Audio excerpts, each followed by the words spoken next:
नमस्कार, ज्योतिष परामर्श केंद्र जागेश्वर धाम के YouTube चैनल पर आपका स्वागत है। मैं हूं ज्योतिषी भुवन चंद्र पांडे। प्रिय दर्शकों, हाजिर हूं लेकर महादशा फल की सीरीज में केतु की महादशा में 9 ग्रहों की अंतर्दशा का फल। पिछली वीडियो में हमने आपको राहु, गुरु, शनि और बुध की महादशा में 9 ग्रहों की अंतर्दशा का फल बताया था और इस वीडियो में आपको बताते हैं कि केतु की महादशा में 9 ग्रहों की अंतर्दशा का फल। इससे पहले कि आप यदि इस चैनल पर नए हैं तो ज्योतिष परामर्श केंद्र जागेश्वर धाम के इस यूट्यूब चैनल को लाइक करें, सब्सक्राइब करें और बेल आइकन का बटन केवल इसलिए दबाएं कि सोशल मीडिया प्लेटफॉर्म पर सबसे पहले आपको यह जानकारी प्राप्त हो सके और आपकी ज्योतिष संबंधित शंका का समाधान हो सके। चलिए चलते हैं केतु की महादशा में केतु की अंतर्दशा का फल।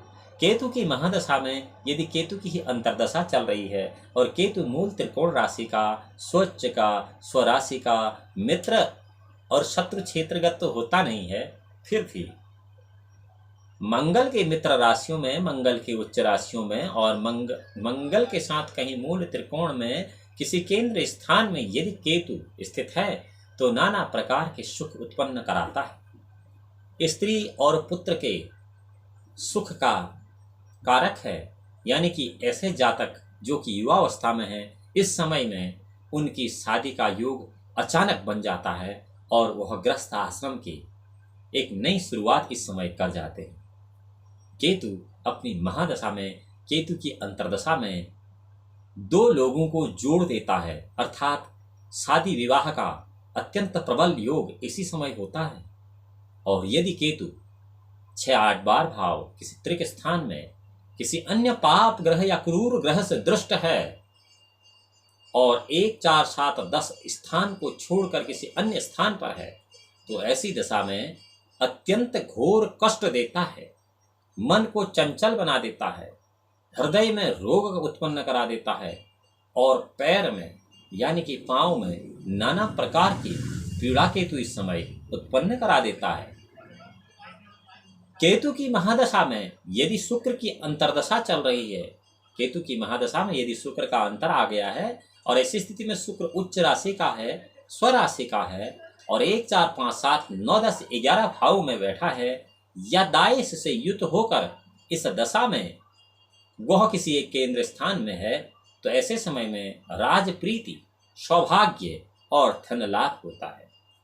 यदि भाग्येश और कर्मेश से युक्त है शुक्र यदि भाग्येश और कर्मेश से युक्त है तो राजा से धन लाभ कराता है, सम्मान की प्राप्ति कराता है, सुख होता है और नाना प्रकार की उन्नति कराता है। दायस से 6-8 बार भाव में यदि शुक्र है केतु से पाप ग्रह युक्त है और पाप ग्रहों की दृष्टि से युक्त है तो इन स्थानों में मान हानि होती है, धन हानि होती है, स्त्री से झगड़ा होता है, पुत्रों से कष्ट होता है और उन्नति की जगह अवनति होती है।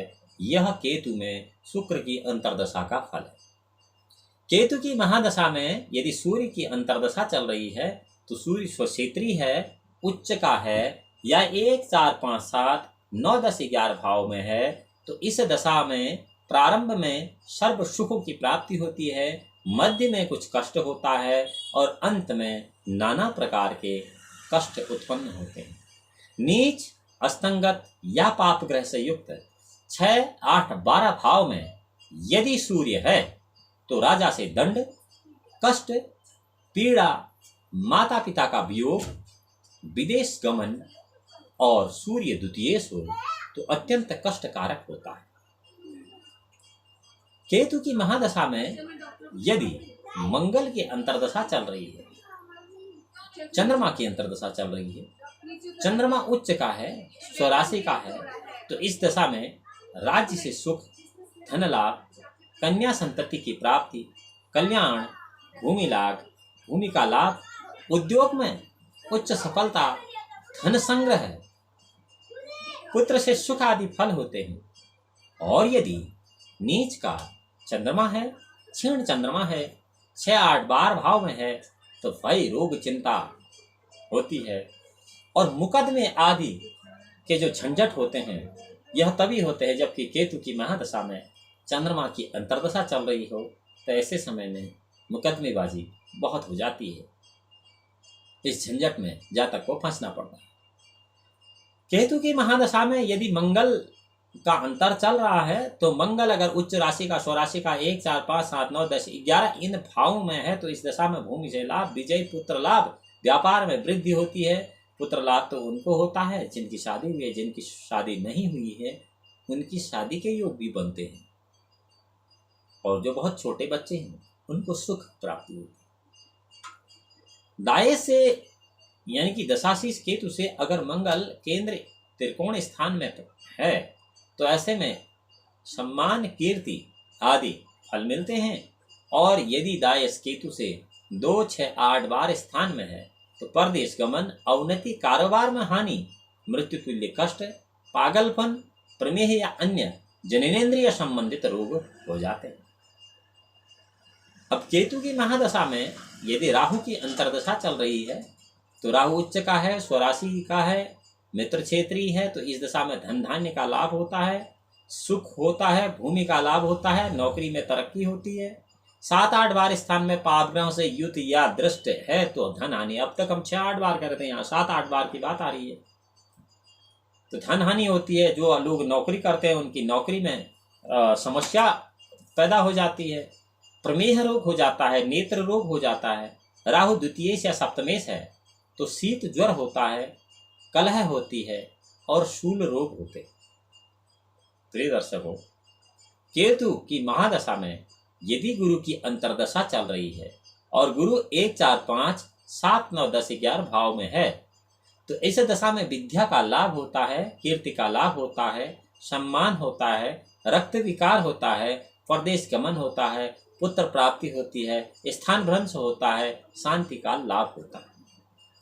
और गुरु अगर नीच अस्तंगत होकर दाएश से, दशाशीष से 6, 8 और 11 यहाँ 12 भाव में नहीं, 6, 8, 11 भाव में है तो धन धान्य का नाश होता है, आचार की शिथिलता होती है।